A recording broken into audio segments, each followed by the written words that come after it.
Good buddy is standing alongside the St Kilda senior coach, Ross Lyon. I certainly am. Thanks for your time, Ross. Now, we were just saying that I miss you a little bit. You said you don't have a relationship with the media. You said that in April. With you, some individuals, yeah. Oh, okay, that's good to know. That's good to know. Don't mistake friendliness for them being your friend. As someone Professor's famous quote in WA for me.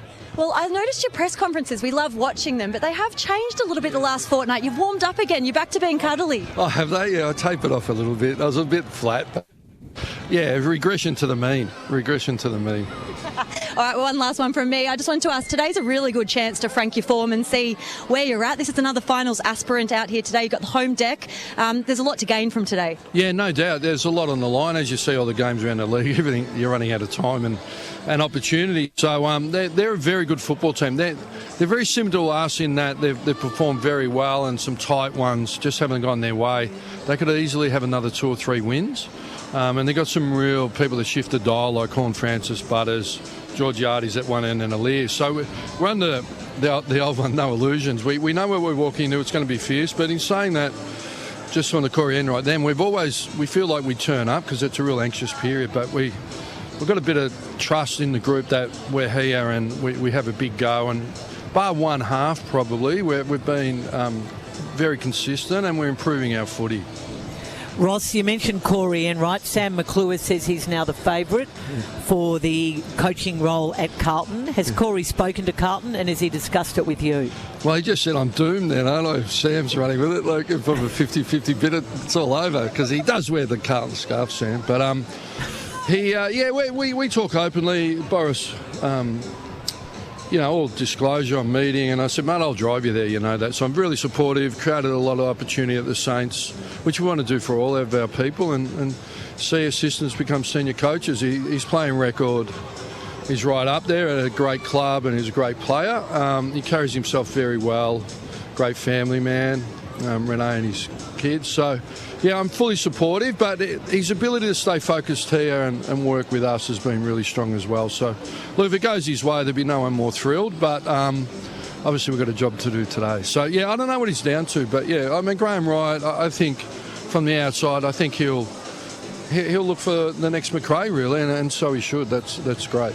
So it's wrong to say there's any sort of succession plan going on between yourself? Yeah, no, what's been there is, mate, I'll create an opportunity for you that the level 4 coaching courses and all that don't do. And my own personal experience when I fluked the AFL job, and I really wasn't prepared, understanding the relationship with the GM of footy role, particularly me, the media. Was a train wreck, really, probably still is. But but I've led him into all the meetings, all the medical, all the list management, all the planning, and shared a lot of thoughts with him. And we felt we, rightly or wrongly, had to build a lot out here, like strategy-wise, the social fabric of the club, social mortar, and all of those things. So he's been a big part of that, and I brought him inside a lot of meetings that you don't necessarily have to choose to bring assistants into. So hopefully that will help his development. So it escaped into the public eye last week that you were catching up again, as you often do, with Lachie Neale, except this time your footy boss came along with you, and it was obviously a bit of a... I'm sure there was a bit of palaver about it all. A bit of palaver. So yeah, but we like it. The Brisbane Lions weren't thrilled. There's been a bit of argy-bargy. I wasn't thrilled when Chris met Lachie in Darwin when I was at the Dockers, right? But before he signed. But that's okay. That all happens, So we're all big boys, aren't we? But, I mean, they all kept their integrity, didn't they? I didn't really know until he was handing me a love letter saying I'm leaving. But so you showed more integrity this time, you reckon, because it was open? No. I think they were fine. I think they kept their integrity. No one really spoke to the media about it. So I know Lachie didn't talk. We went to the Jansen room, a private dining room in Fitzroy. It's quite exclusive, so not many people knew we were there. But look, just to bring that to a really fine point, and I've spoken to Lachie this weekend, we're officially out of the Lachie Neale race. Not because we don't value him and he wouldn't be incredible, but we're just not in a position to do it with our young midfield and what we're trying to do and commit and sign. So Lachie knows that. Tom Petoro, his manager, knows that. And there's an exclusive for you, Karen. Leigh Matthews here, Ross. How are you? Just actually in the system. It's like Lachie Neale's come in a situation where he's just talking to a lot of clubs, and the Lions know it, everyone else knows it. But I'm sure all 18 coaches are talking to players from other clubs in the preparation for trying to recruit them. So it's interesting that this is the Lachie Neale's just become such a public issue. It's like, okay, who's talking to him this week? Yeah, I think because he has a number of suitors, which is great for Lachie and his personal situation. He's figuring out what's best. But really, I still remember Chris Scott and Selwood and that just strutting through the Rundle Mall, wasn't it? Or the Hindley Mall in Adelaide to meet with Dangerfield. So I think it's been going a long time. And free agents in particular are relatively new. I'm not sure when they come in. I think that's just elevated the dating game. But you need to get in front of them, and a lot of strategies are built out a long time out, and it all depends where your salary cap is and your list build and all of that. So, it's very public, and I think we're getting more mature about it. As long as the player can handle the scrutiny, which clearly Lachie can and a few others can, and I'm not sure it's best for everyone, like the individual player, but it's just part of the landscape. Like, everything's changed, Lee, hasn't it? Yeah, it was changing. Normal's what happens all the time, Ross. That's how it works. When I look at your play, I kind of tend to be looking at your Wilson, Filippo, Garcia, Hall, Caminiti, like the group that are coming through that are getting their 50, 60 games under their belt, and the growth of them this year seems quite significant. Yeah, there's been some really good steps, and you've got a lot of data to prove that up, like 15, 20 years of data, like 15,000 players where you can benchmark them against. So I remember when Wilson and Darcy come through, I said, look, I was at Brisbane, whether it was fortunate for them or not, but I was there in 95 for a year, and I was a young Nigel Lappin and Chris Scott and Ackermanis, and I said, mate, you remind me so much of Nigel Lappin, like you start on a wing and get the halfback, the run and the skill and the desire, and ultimately you end up an inside mid and a great player. So he's a bit in that mould, so we've seen that in him from the start, and he's starting to deliver on that. And Hugo Garcia has really popped as a mid in his third year, and it's all credit to him and our development team. He's tough, he's a great athlete, and he's a real team player. So, and then Max Hall, so we've got a few young ones that, particularly that midfield league, we think, it's the hardest, not the hardest, but it's a hard area to build out. And they are young, with Naz is 23, Hall's 22 or 23, and then Garcia and Wilson are all like 19 or 20 or whatever they are. So we've put a lot of work in there, and we've got a couple of others like Banfield and Boxall to come yet. Can I ask you a little bit about, we all know there's a roller coaster going on. You've got the excitement and challenge on one side, and the stress and anxiety, mate, on the other side. How are you managing the stress and anxiety second time back?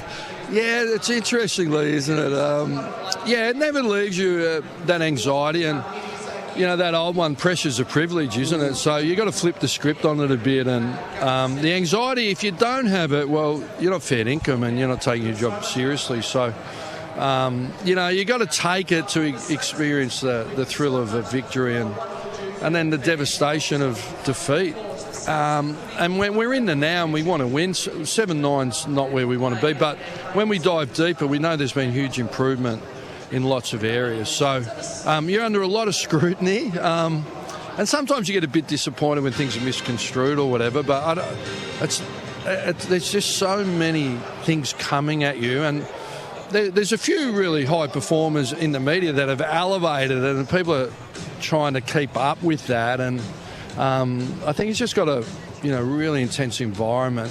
I think I'm okay, and then you got the phones. Like we were talking about it the other day, the first thing a lot of players do is just go to their phones. So I remember Chris Judge saying, all players talk to him and say, what can I do to improve my footy? And he said, well, the lowest hanging fruit and the number one thing you can do is get off social media, and then they don't do it. So, it's so addictive. It's certainly a challenge for the modern player. Bruce Eva here, Ross. Couple of quick ones before we let you go. On a scale of 1 to 10, what chance is there of Max King playing in Geelong on Thursday night? 0. Okay. I hate to deflate you there, Bruce, but no, that's fairly definitive. Now, until Tom De Koning... Do you want to have another stab in the dark? Go to the next one, North. He's a pretty good chance. Yeah. Okay, that's... just for the Saints fans, though, driving in, we've never been more confident. Max he's been training fully. he matched up with Jack Silvani, and it was really physical. All his output, his running is back to 23 levels. So we've never been more confident. He'll play in the next few weeks. Until Tom de Koning comes back, tempted to return to the 2 ruckman model with young Alex Dodson, which sounds like very good news in terms of contract talks progressing. Yeah, he's progressing well. Like Gubby Allen and Stephen Silvani are doing that. He's a ripping kid. He's had a couple of injury worries and a concussion just put him out a little bit, but Rowe he loves the work harness on him, right? And then we've had Owens and Caminiti going through and helping him last week. So, yeah, he's a real positive for our club. He's a ripping kid. He was a gold medal sort of under 19 All-Australian basketballer at the World Games. So he's a pretty impressive athlete and kid.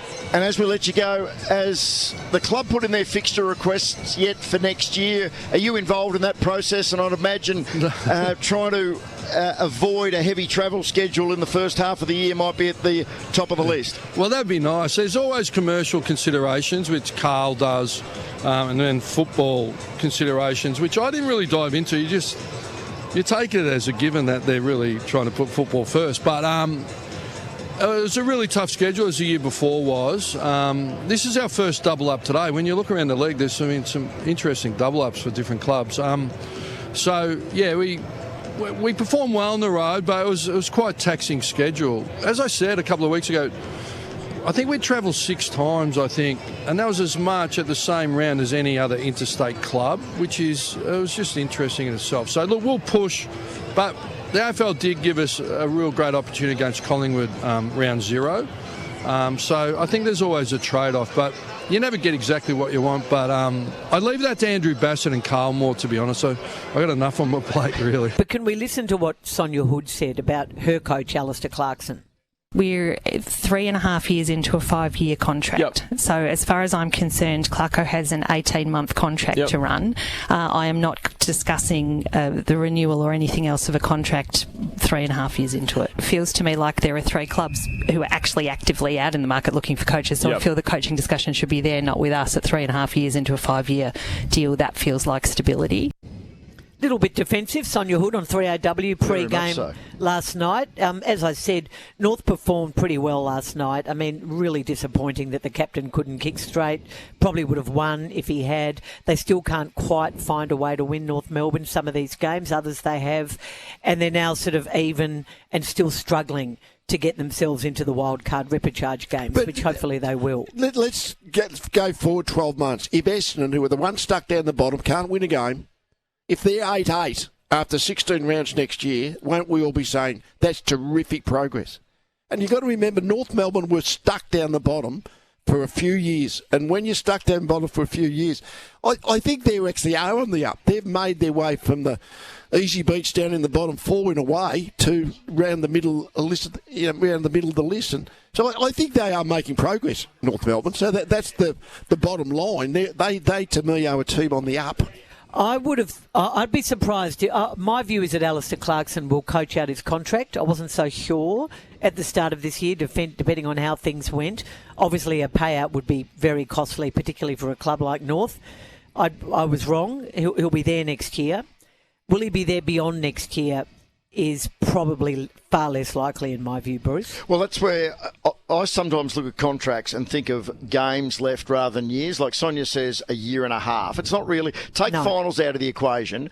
There's 29 home and away games left before Alastair Clarkson gets to the end of his contract. It's not a year and a half. It's a year, really. Yeah, but in terms of games, if North have got a really tough draw in the run-in, they mightn't win another game. They've got 5 sides in the top 10 and St Kilda, who they're on about a 6-match losing streak against, who'll leapfrog them on the ladder as well if they beat Port today. So if they don't make any more progress this year, and then what if, say, they don't have as kind of draw at the start of next year and they're 2-6 by sort of the start of May? Well, then they'd have to be asking themselves the question at the end of the season, not now, at the end of the season when you're going into a coach's last year.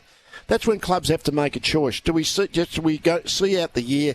There's always a bit of pressure when a coach is in the last year of his contract. We understand that, but sometimes that's what should happen. But I think what they are thinking kind of in July might be different when it comes to October when you start looking forward. Do we extend him by a year or two to make it? There's a 2 or 3 year contract going forward rather than going into the final year. Do you expect there'll be pressure coming from Clarko's management to push for an extension between this season and next? I wouldn't have thought so. No. I don't know. I'm speaking from not a position of knowledge, but I'd be really surprised if they push for an extension. I'm not sure where Alastair, what his plans are beyond this 5-year deal, but I always probably felt it was a 5-year deal and that would see him out. Would be my thoughts. There's a lot of other stuff Alastair Clarkson can do in footy. I know he's a coach and a coach is a coach, and we're seeing John Longmire and Ken Hinkley at the moment probably very keen to get back into coaching. My personal So you reckon, view. There's not many $1 million jobs around, Caro, that I will tell you. Well, that's true. and flip it around. If the progression continues next year, surely Clarko's then going to want to go on. You reckon that he'd be satisfied at the end? Well, I've done all the hard work for the next bloke coming in. I'm not saying he'll be satisfied. I'm just saying that's my expectation.